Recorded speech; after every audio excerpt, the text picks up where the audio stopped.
بسم اللہ الرحمن الرحیم۔ آج میں آپ کی چودھری ماجد شبیر صاحب جو کہ چکوال گوٹ فارم کے آنر ہیں ان سے ملاقات کراتا ہوں۔ چودھری صاحب، آپ سوشل میڈیا پر کب آئے اور کیوں آئے، مقصد کیا تھا؟ دیکھیں بٹ صاحب، یوزر تو سوشل میڈیا کا ہر کوئی ہے، میں بھی اسی طرح سے یوزر تھا۔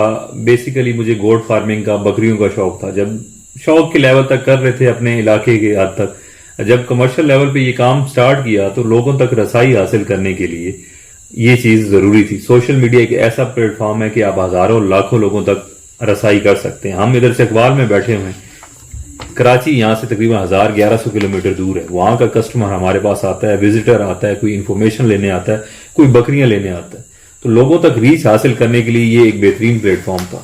اور دوسری اس کی مین وجہ یہ بھی تھی، جب میں نے گوٹ فارمنگ سٹارٹ کی تو ہمارے ارد گرد کے لوگ سوشل میڈیا سے ہٹ کر جنہیں پتہ لگا کہ یہاں پر ایک فارم ہے، انہوں نے میرے پاس آنا سٹارٹ کر دیا اس کی انفارمیشن لینے کے لیے۔ تو مجھے فیل ہوا کہ لوگ بڑے دور دور سے آتے ہیں، اسی طرح سے اور بہت سارے لوگ ہیں جو مجھے نہیں جانتے مگر ان کو یہ نالج چاہیے، وہ یہ کام کرنا چاہتے ہیں۔ تو میں نے گوٹ فارمنگ کو پروموٹ کرنا شروع کر دیا، مطلب جو فائدہ مجھے ہو رہا ہے یا جو نالج مجھے ہے میں اسے دوسروں تک پہنچا سکوں۔ انیشلی اس چیز کو لے کے سوشل میڈیا جوائن کیا تھا اور بڑا اچھا، انتہائی اچھا فیڈ بیک آیا۔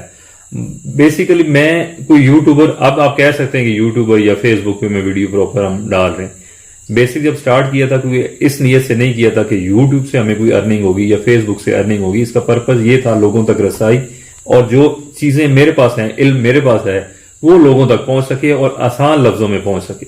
جب میں نے بھی یہ کام سٹارٹ کیا، میں بھی دوسرے فارم وزٹ کرتا تھا، لوگوں سے پوچھتا تھا، لوگ ڈھنگ سے صحیح جواب نہیں دیتے۔ اس کی دو وجہ تھی۔ کچھ لوگ ایسا سمجھتے ہیں کہ نئے لوگ اس فیلڈ میں آنے سے ہماری مارکیٹ، ہمارا کام ڈسٹرب ہو جائے گا۔ کچھ بتانا چاہتے ہیں مگر وہ ایکسپلین نہیں کر پاتے، طریقہ کار بتانے کا نہیں ہے۔ تو اس وجہ سے جب میں نے بتانا شروع کیا تو الحمدللہ لوگوں نے انتہائی اچھا فیڈ بیک دیا، مطلب ہزاروں، آپ کہہ لیں۔ میں نے فیس بک پہ اپنے اکاؤنٹ بنایا، چینل بنایا، 2-4 ویڈیو شیئر کرنے کے بعد میں بھی 10 سے 12 دن میں ہمارے 15-20 ہزار سبسکرائبر آ گئے۔ لوگوں نے مجھے کالز کرنا شروع کر دی، سوال بتانا شروع کر دی، اور یقین کریں جتنی نالج مجھے تھی نا اس سے ڈبل مجھے لوگوں نے دی ہے۔ کس طرح سے دی ہے؟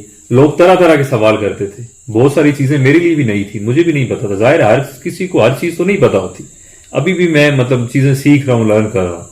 تو جب لوگوں نے سوال پوچھنا سٹارٹ کیے نا تو پھر میں نے اسٹڈی کرنا شروع کر دیا اسی کو، کہ کون سی چیز کیسے ہوگی جو میرے ذہن میں یا میرے ایکسپیرینس میں فارمنگ کے دوران میرے تجربے سے نہیں گزری تھی، سامنے میں نے اس کو فیس نہیں کیا تھا۔ تو لوگوں نے مجھے اپنے مسائل بتانا، وہ چیزیں بتانا، ہائی لائٹ کرنا، پوچھنا شروع کر دی۔ تو میں نے خود اسٹڈی کیا، تو میں نے جس طرح سے لوگوں کو ایجوکیٹ کیا ہے، لوگوں نے اسی طرح سے مجھے ایجوکیٹ کیا۔ وہ کہتے ہیں نا کہ علم بانٹنے سے بڑھتا ہے، وہ بیسیکلی اسی طرح سے بڑھتا ہے۔ تو اسی یہ چیز ہے، تو الحمدللہ بڑا اچھا پلیٹ فارم ہے۔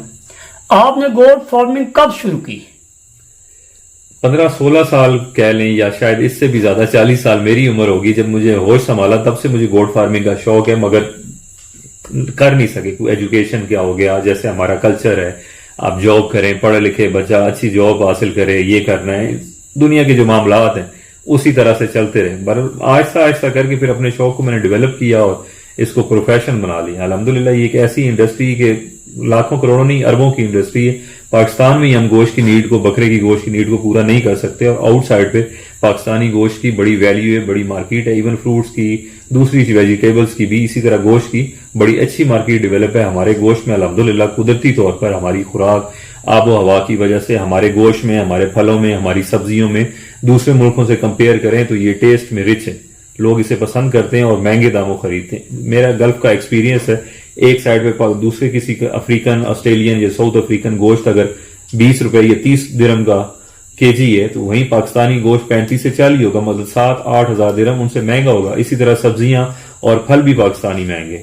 تو نوجوانوں کو اس طرف آنا چاہیے۔ مجھ سے جتنا ہو سکتا ہے میں ہمیشہ موٹیویٹ کرتا ہوں کہ نئے نوجوان باہر جا کے مزدوری کرتے ہیں یا اپنے ملک میں مزدوری یا چھوٹا موٹا 20-25 ہزار کی نوکری کرتے ہیں، اس سے بہتر ہے کہ اپنا کام کریں۔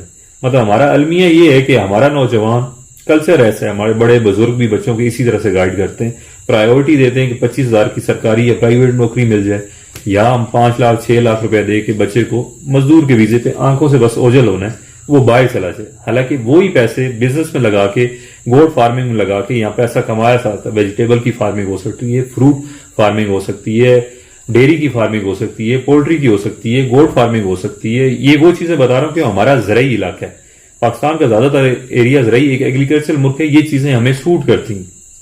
مگر ہم کیا کر رہے ہیں, زرعی زمین ہے اس کو ہم بیچ کے باہر کا ویزا لے لیتے ہیں مزدوری کا. وہ مزدوری, وہ کام, وہ محنت اپنی زمین پہ کریں نا. اور برانی علاقوں میں زمین سے فائدہ لینے کا جانور پال کے لائف سٹاک سب سے بہترین آپشن. اور الحمدللہ ہمارے موسم پورے پاکستان کے انتہائی سازگار اور بڑے اچھے ہیں فارمنگ کے لیے. تو نوجوانوں کو اس طرف آنا چاہیے بجائے اس کے کہ ہم باہر جاتے ہیں. ہم ویزے کے لیے 5-6 لاکھ ادھار بھی لے لیتے ہیں, زمین بھی بیچ دیتے ہیں, مگر اپنے کام کے لیے ہم 2 لاکھ بھی اگر کسی کو کہیں بولے 2 لاکھ ہے ہی نہیں, میں بزنس کیسے کروں گا. آپ کہیں میرے پاس لیبر کا ویزا ہے مزدوری کا 8 لاکھ کا ملے گا یا 10 لاکھ ملے گا. یورپ آپ 50 لاکھ کا بولیں, وہ آپ کو پیدا کر کے دیں گے, آپ کی منتیں بھی کریں گے, آپ کی عزت بھی کریں گے, آپ کو پیسے بھی لا کے دیں گے, مزدوری کے ویزے پہ جائیں گے, مگر کام کے لیے 2 لاکھ ہے ہی نہیں. بالکل بلیو ہی نہیں ہے کام چلے گا یا نہیں چلے گا.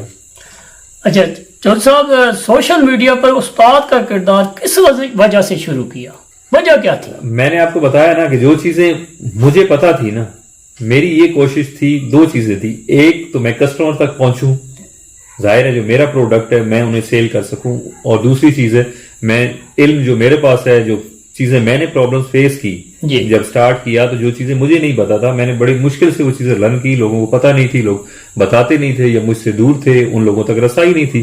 کیا پتا بڑا اچھا بتانے والا کہیں بیٹھا ہو یہاں سے 100 کلومیٹر دور یا 500 کلومیٹر, مجھے کیا پتا. اگر وہ سوشل میڈیا پہ نہیں تو مجھے نہیں پتا. یہ مقصد تھا کہ لوگوں تک ریچ کرنا, ان تک اپروچ کرنا, اپنی بات ان تک پہنچانا.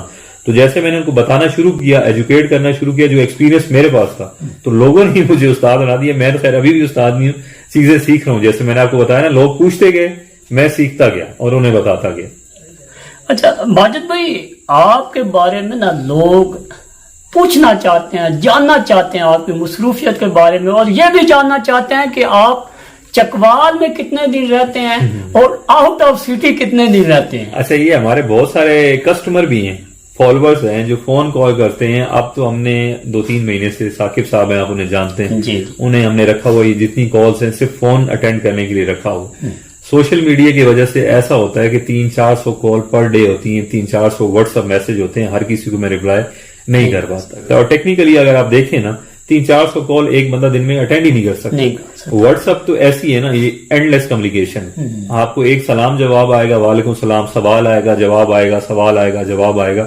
شاید آپ 5 یا 10 بندے صبح سے لے لیں تو شام تک آپ ان کے ساتھ چلتے رہیں گے, اور 400-300 میسج کا جواب کیسے دیں گے. تو یہ کچھ مصروفیت ٹریولنگ کی وجہ سے یہ چیز ڈسٹرب رہتی ہے. پھر فارم پہ آج آپ صبح سے فارم پہ ہیں نا, بالکل صبح آپ آنیسٹلی آئے تھے کہ ہم 9-9:30 بجے آپ آئے کہ یہ ویڈیو بنائیں گے, اور ابھی ٹائم کیا ہو رہا ہے, اگر یہ میری واچ اگر صحیح سے آ رہی تو 7:30 بج رہے ہیں شام کے. بالکل ٹھیک ہے, عشاء کی اذان ابھی ہو رہی ہے. تو آپ سارا دن آپ نے کیا دیکھا کہ بندے بیٹھے ہوتے ہیں, سوال جواب کرتے ہیں, ابھی وہ اٹھے نہیں ہوتے تو دوسرے بندے آ جاتے ہیں.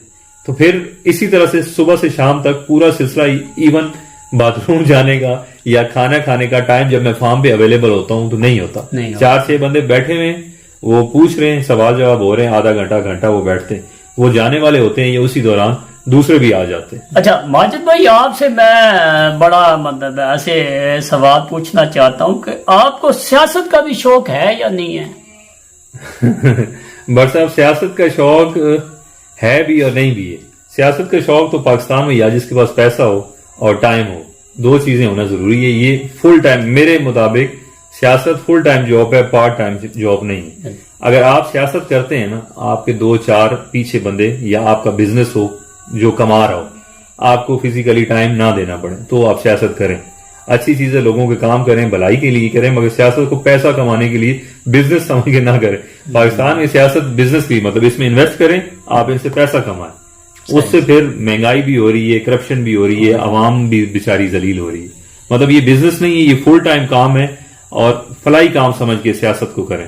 سیاست میں آتے ہیں تو مقصد ہونا چاہیے لوگوں کی بھلائی کر سکے, مگر یہ بھلائی بھی وہی کر سکتا ہے جس کا سورس آف انکم ہو, اسے کام نہ کرنا پڑو, 4-6 بندے اسے کما کے دے رہے ہو, یا اس کا بزنس ہو تو کر سکتا ہے. پیسہ بھی چاہیے, ٹائم بھی چاہیے. اچھا ماجد بھائی, مجھے آپ کی ایک فیور چاہیے. جی.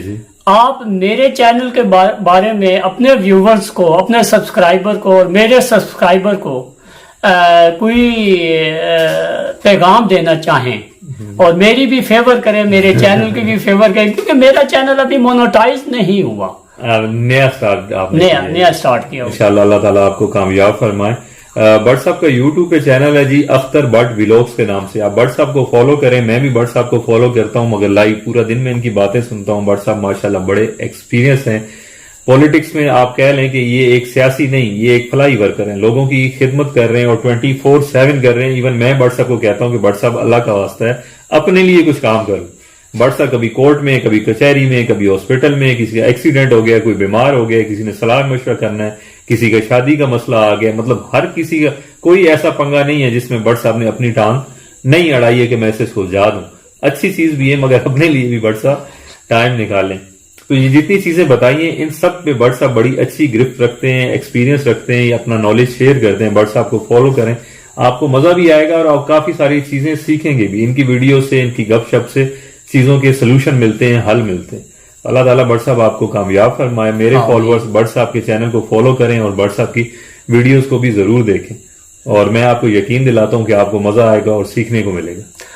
جزاک اللہ ماجد بھائی، اللہ تعالیٰ آپ کو خوش رکھے، اللہ تعالیٰ آپ کو کامیاب کرے، اللہ تعالیٰ ہم سب کا حامی و ناصر ہو. جزاک اللہ جی. السلام علیکم ورحمۃ اللہ. بات